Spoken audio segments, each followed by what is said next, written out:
1991, I went to Machu Picchu. Yeah, it was pretty cool. I went there with a buddy of mine, and it was one of the great experiences of my life, to tell you the truth. Now, to get to Machu Picchu, right, you have to go from Lima, the capital of Peru. You have to go by plane or train or whatever means of transportation. You have to go to the city of Cusco. Now, Cusco is an important city because it was once the capital of the Inca Empire.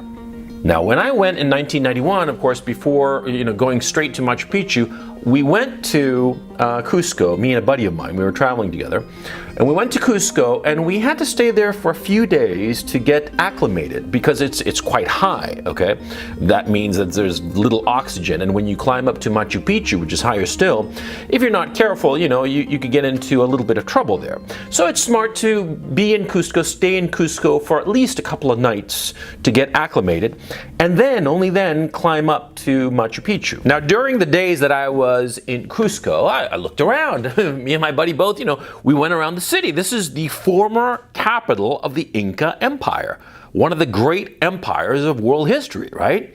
An empire that stretched all the way from Colombia to Chile along the western edge of South America. It was rich and it was powerful, and it was conquered by the Spaniards, okay? And the Spaniards, of course, wreaked havoc on the Inca civilization, but there were some things left of it.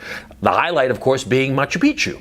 But what was interesting to me was not Machu Picchu, fascinating though that was. What was interesting to me, and I recalled it quite clearly, was the city of Cusco. The conquered city of Cusco. Yeah, because what had happened was that the Spaniards, they arrived in the Inca Empire, right? And they had gone to Cusco. And through a whole host of machinations and brilliant political and military moves, they'd conquer this empire, this enormous empire. They conquered it with just a few dozen soldiers. It was one of the most lopsided battles in history, and yet the Spaniards won. It was brilliant, right? But what happened after was kind of horrifying and kind of natural. See, once they'd conquered Cusco, once they'd conquered the Incas, the Spaniards destroyed Cusco. They destroyed every vestige of the Inca Empire. Yeah, down to the very foundations of the buildings. And this is the fascinating thing. When you go around Cusco, when you walk around it, right, the bases of the buildings are all these carved stones, sort of like semi-melted into one another, right? And they're the incredible craftsmanship that brought the stones together to build these foundations, right? Now, these foundations used to be the foundations of Inca buildings, of Inca temples, of Inca whatever, housing, temples of worship, bureaucracies, what have you. But all of those buildings had been destroyed by the Spaniards. And on those bases, on those foundations, they built their own buildings in their own architecture, for their own bureaucracies, for their own gods. Yeah, because you go to Cusco, and the main cathedral in the city of Cusco, the main Catholic cathedral, Roman Catholic cathedral in the middle of Cusco, is based and built on the foundation of the Inca religion. And I don't know the name of the Inca religion. I was told once what it was called, and I forgot, of course. It's an Inca name, and of course it just slid off my mind. But the point is, see, that religion was wiped away by the Roman Catholic Spaniards. Yeah, the Roman Catholics conquered them and then brought in their priests, their Roman Catholic priests, and converted everybody to Roman Catholicism. And anybody who objected got the sword. That's how it was. And that's the way of human civilizations. The conquerors wipe out the religion, the beliefs, everything of the old empire, of the previous people who had the land, who held the land. And that's what we're seeing in Europe, whether we like it or not. And this burning of Notre Dame, I've been to Notre Dame. Oh yeah. I mean, I know it actually quite well. I lived in Paris for about a year. Not too far from that. I lived around the block from the Madeleine Church, as a matter of fact. And I know that Notre Dame is... I know Notre Dame intimately, and I also know how important it is. Do you know that right in front of Notre Dame Cathedral is this little gold plaque, or brass plaque? I actually don't know what it's made out of. I think it's brass. It's a brass plaque on the ground, and that is the kilometer zero. That is the center point of the nation, of the empire of France. That little plaque right in front of Notre Dame, that's where all French people turn to. It is their Mecca, literally. It is the center of their universe. Kilometre zero, right? Actually, I don't know how to pronounce French, but you know what I mean. It's kilometer zero. That's the center of French thought, French culture, French society, of the French race. And their cathedral burned last week. It's not the only church that has burned or been defaced or destroyed. Oh yeah. Look it up. You don't have to take my word for it. Just do a quick Google search about churches burned in France and in Germany and in Europe in generally. Churches that have been burned or defaced, and nobody knows who did it. It just like magically happened. But all of these churches, Roman Catholic churches on the continent of Europe, are being destroyed and defaced. Centuries old bits of architecture, statues, and what have you are being destroyed. Nobody knows who did it, or there are some suspicions, but nobody dares air them. What do you think is happening in Europe, huh? With all these migrants, these millions of migrants who refuse to assimilate, who do not belong on the continent of Europe, but who are taking it over. What do you think is going on? Huh? I had a chilling experience not too long ago, as a matter of fact. I was talking to an old friend of mine, somebody that I've known for decades, actually, a college friend of mine. She lives in Germany with her German husband, right? And she was recently assaulted. She was assaulted in a supermarket. Her purse was snatched and she was beaten rather badly, as a matter of fact. She was hit 3 or 4 times in the face so that the thief could take her purse, because she refused to surrender it, because I know her and that's the kind of woman that she is. She was beaten 3 or 4 times in the face, and I saw her face on Skype, and it was badly bruised. And lucky that her nose wasn't broken or any permanent scar. But the fact is, she was severely bruised and she was assaulted. And this was in the middle of the day. And her purse was snatched and she was left there on the floor.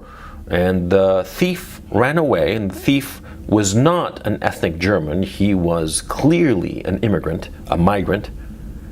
And she denounced what had happened to her to the police. The police came to her house, took her statement, had her sign the forms, and as they were leaving, you know what they told her?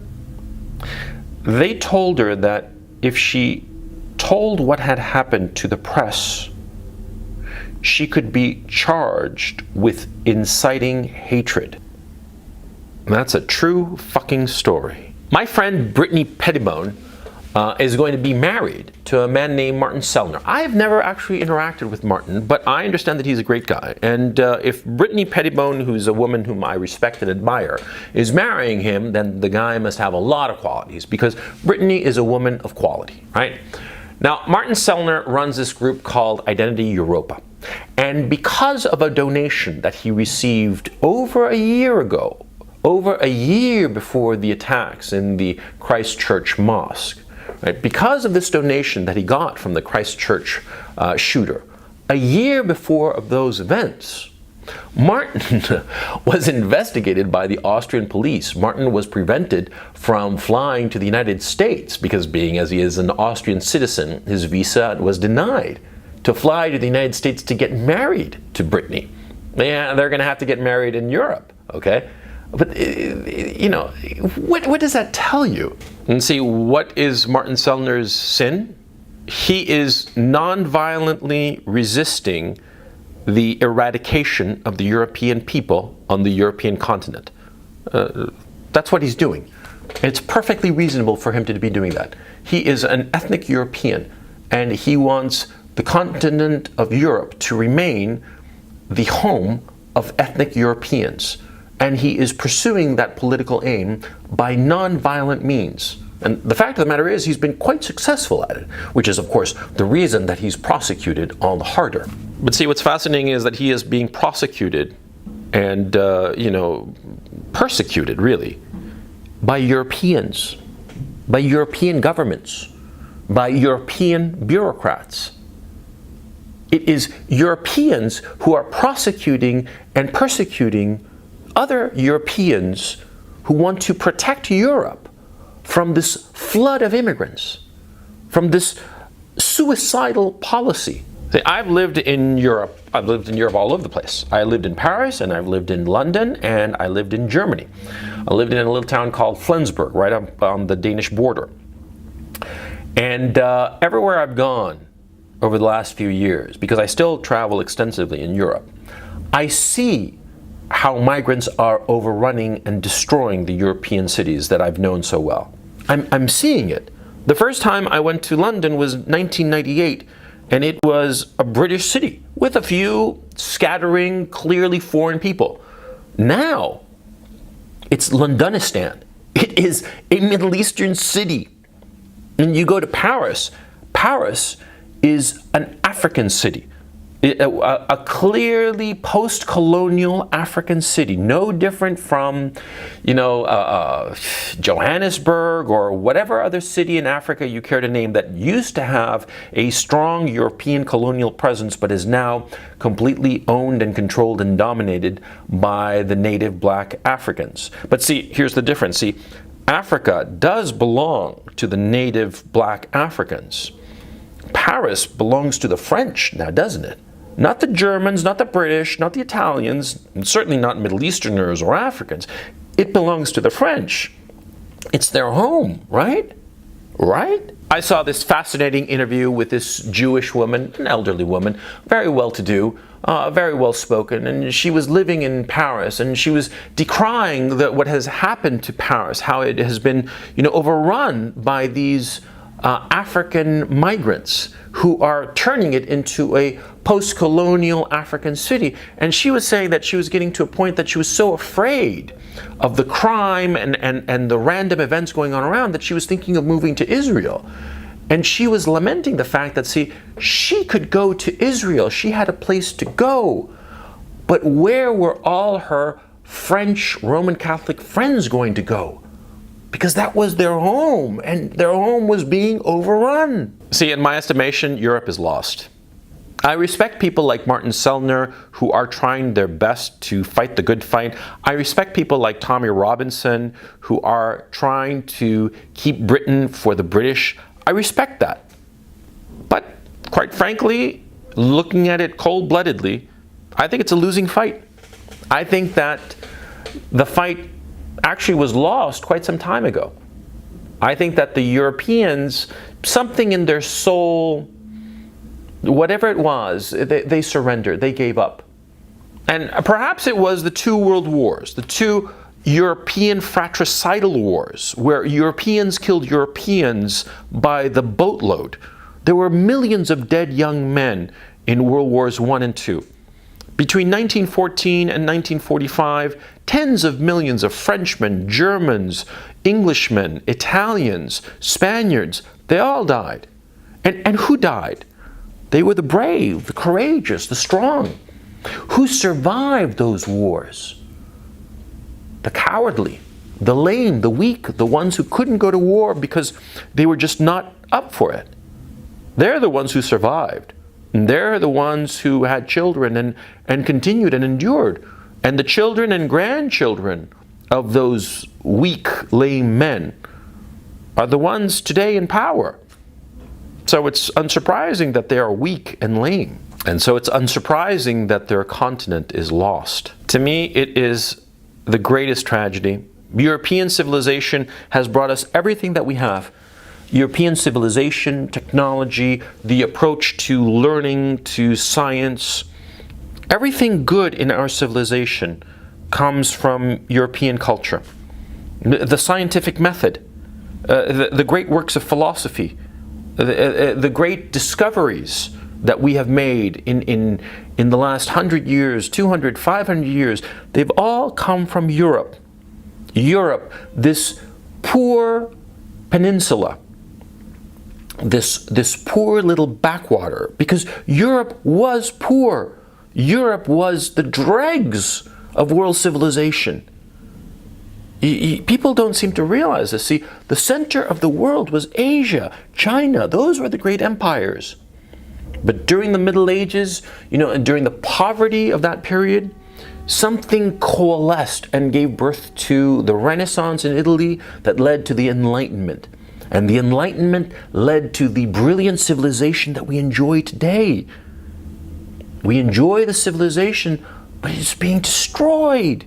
And we are seeing it in real time. The burning of Notre Dame Cathedral, watch it carefully, because that is a metaphor for the burning of Europe. Europe is over. Europe is done.